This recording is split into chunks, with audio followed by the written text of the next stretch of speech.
On August 24, 1814, British soldiers marched into Washington, D.C. and set the White House on fire. The capital of America was burning. The War of 1812 wasn't going well for the United States. Britain had just defeated Napoleon and sent battle-hardened troops across the Atlantic for revenge. Major General Robert Ross landed 4,500 British soldiers in Maryland. Their target, Washington, D.C. President James Madison rode out to meet the American militia at Bladensburg. The U.S. forces outnumbered the British 2-1.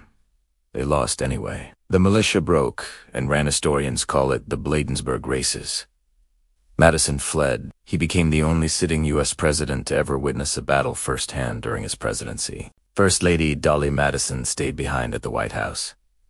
As British troops approached, she saved the famous portrait of George Washington, cutting it from its frame. Then she escaped just hours before the British arrived. That evening, British soldiers entered the abandoned White House. They found dinner still set on the table. Madison's had left in such a hurry, the food was still warm. Admiral George Cockburn sat in Madison's chair and mocked him.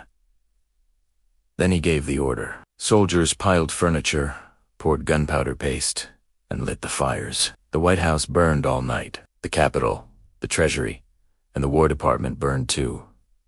A thunderstorm the next day finally put out the flames. They painted it white to cover the smoke stains. That's why it's called the White House. Subscribe and hit the bell icon for more shocking history.